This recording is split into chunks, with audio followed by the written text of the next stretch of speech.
मेरा नाम है शौनिक। मैं गुजरात में रहता हूँ और मैंने डिसाइड किया कि क्यों ना हम गुजरात के कुछ बहुत ही ज़्यादा हसीन और ब्यूटीफुल जगहों को एक्सप्लोर करें। तो इसलिए मैं गया पाटन। तो उसके बाद हम फाइनली पहुँच गए रानी की वाव में। इस रानी की वाव की सुंदरता और अटेंशन टू डिटेल का आप अंदाज़ा ऐसे लगा सकते हैं कि इस रानी की वाव को बनने में 40 साल लगे थे। 40 साल। इस वाव में एंटर होते ही आपको इसकी ब्यूटीफुल आर्किटेक्चर का मुजाहरा पहले ही दिख जाएगा और दूर से जब आप इसे देखेंगे तो आपको लगेगा भी नहीं कि ये कितनी डीप हो सकती है। लेकिन उसके बाद जब आप इस वाव के अंदर जाएंगे तब आप नीचे जाते ही जाएंगे, इतनी लंबी है ये वाव। और इसके अंदर विष्णु भगवान के जो अवतार हैं सारे, वो सब की मूर्तियाँ तो मौजूद हैं ही और दूसरी अप्सराओं की भी इसमें काफ़ी सारी सुंदर सुंदर मूर्तियाँ बनी हुई हैं। अब चलिए इस वाव के थोड़े इतिहास के बारे में जानते हैं। यह वाव पाटन में स्थित है, जिसे पहले अनिलपुर के नाम से भी जाना जाता था। वनराज चावड़ा के राज में पाटन गुजरात का कैपिटल भी था। जी हाँ, अभी तो गांधीनगर है, लेकिन एक टाइम पे पाटन भी गुजरात का कैपिटल था वनराज चावड़ा के राज में। वहीं पे ये सुंदर सी वाव स्थित है। इस वाव की सबसे बड़ी खासियत यह है कि ज़्यादातर राजा अपनी रानियों के लिए मॉन्यूमेंट्स बनवाते हैं, जैसे कि ताजमहल फॉर एग्जांपल।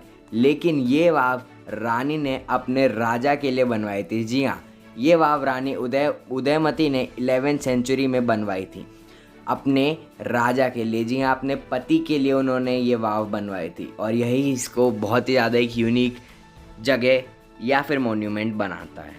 रानी उदयमती भीमदेव राज्य की रानी थी। अरे लेकिन मैंने आपको वाव का मतलब तो बताया ही नहीं। वाव का मतलब होता है स्टेपवेल या फिर सीढ़ी नुमा कुआं, ऐसा कुआं जिसमें सीढ़ियाँ होती हैं। चलिए अब इस वाव के आर्किटेक्चर के बारे में बात कर लेते हैं।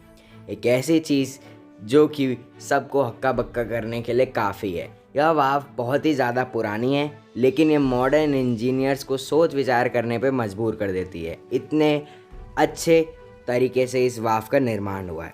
चलिए अब इसी के बारे में कुछ बातें करते हैं। यह वाव 64 मीटर लंबी है, 20 मीटर चौड़ी है और 27 मीटर गहरी है। जी हाँ, 27 मीटर। यह वाव 7 फ्लोर की वाव है, परंतु आप इसमें से केवल 5 फ्लोर ही देख पाएंगे, क्योंकि जो सबसे ऊपर वाला फ्लोर है वो टूट चुका है और जो सबसे नीचे वाला है उसे आप देख नहीं सकते क्योंकि वो बंद कर दिया गया है। तो इसलिए आप इसमें से केवल 5 फ्लोर ही देख सकते हैं, परंतु ये 7 फ्लोर की वाव है। यह वाव पूरी की पूरी सैंडस्टोन पे बेस्ड है, यानी ये सैंडस्टोन से बनी हुई है। और इस सारे सैंडस्टोन को जोड़ने के लिए 2 टेक्निक्स का इस्तेमाल किया गया है। एक है स्टोन ऑन स्टोन टेक्निक, जिसे मैंने खुद ने नाम दिया है स्टोन ऑन स्टोन टेक्निक, और दूसरी है इंटरलॉकिंग टेक्निक, जिसे मैंने खुद ने नाम नहीं दिया है। तो जो स्टोन एंड स्टोन टेक्निक है उसमें ऐसा होता है कि जो एक पत्थर होता है, यानी जो सैंडस्टोन होता है, उसमें छेद करके एक और दूसरा पत्थर घुसाया जाता है, जिससे वो थोड़े से लॉक टाइप के हो जाते हैं। और जो इंटरलॉकिंग सिस्टम होता है उसमें आपने देखा होगा, अभी जो आप स्क्रीन पे फोटो देख रहे होंगे, ये इसी रानी की वाव की इंटरलॉकिंग सिस्टम का मुजाहरा है। इसमें 2 सैंडस्टोन को एक साथ रख के उसके बीच में एक लकड़ी ऐड कर दी जाती है, एक लकड़ी घुसा दी जाती है। और ये लकड़ी कोई ऐसी वैसी लकड़ी नहीं होती है, ये लकड़ी चंदन की लकड़ी होती है। जी हाँ, चंदन की लकड़ी इसमें होती है और इसी वजह से ये जो सारा सैंडस्टोन है ये इंटरलॉक हो जाता है। जी हाँ, सिर्फ एक लकड़ी से। इस वाव का निर्माण एक उल्टे मंदिर की तरह किया गया है, यानी डोम नीचे और बेस ऊपर। इस रानी की वाव में 500 मुख्य कलाकृतियां हैं और 1000 छोटी कलाकृतियां हैं, जिनका मुख्य विषय वस्तु भगवान विष्णु जी हैं। इन मूर्तियों में भगवान विष्णु के 24 रूपों और 8 अवतारों के अलावा कई सुंदर अप्सराएं भी बनाई गई हैं। इस वाव की हर एक मूर्ति ऐसा लगता है कि कोई ना कोई संदेश देना चाह रही है, और इन मूर्तियों की चमक आज भी ऐसा लगता है कि मानो इन्हें अभी ही बनाया गया हो। लेकिन क्या आपको पता है कि ये मूर्तियाँ अभी भी इतनी ज़्यादा चमकती क्यों हैं? वैसे मैं आपको ये आगे वीडियो में बताने ही वाला हूँ। क्या आप जानते हैं कि यह वाव असल में बनाई क्यों गई थी? इसके 2 कारण थे।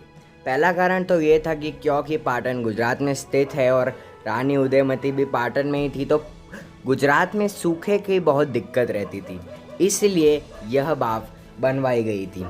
यह बाव सरस्वती नदी के पास बनवाई गई थी और इससे जो सूखे की प्रॉब्लम थी, जो पानी की प्रॉब्लम थी, वो सॉल्व हो गई थी। एक और इसका कारण था, वो यह था कि रानी उदयमती के पति की मृत्यु हो गई थी, तो इसलिए उन्होंने उनकी याद में यह बाव बनवाई, जिससे उनकी पति की कीर्ति अमर रहे और प्रेम का प्रतीक भी बना रहे। परंतु क्या आप जानते हैं कि यह बाव 700 सालों तक ज़मीन में दबी रही थी? 700 सालों तक। 1960 तक तो किसी को पता भी नहीं था कि ऐसी कोई बाव होती है। दरअसल क्या हुआ कि 13वीं शताब्दी में जिस नदी के किनारे यह बाव बनाई गई थी, वो नदी थी सरस्वती नदी, और वो अब तो वो पूरी नदी ही लुप्त हो गई। परंतु 13वीं शताब्दी में जब सरस्वती नदी के किनारे यह बाव बनवाई गई थी, तो उसमें 13वीं शताब्दी में एक फ्लड आया था उस नदी में, और उस फ्लड के कारण यह पूरी रानी की वाव उसमें दब गई थी, उस ज़मीन के अंदर समा गई थी। उसके बाद आर्कियोलॉजिकल डिपार्टमेंट को लगा कि इसमें कुछ हो सकता है, तो इसलिए उन्होंने 1958 में इसकी खोजबीन और खुदाई का काम स्टार्ट कर दिया। लेकिन 1960 तक तो कुछ उन्हें मिला ही नहीं। उसके बाद जाके उन्हें ये पता चला कि हाँ, इसके अंदर एक रानी की बाव, यानी इसके अंदर कोई बावड़ी हो सकती है।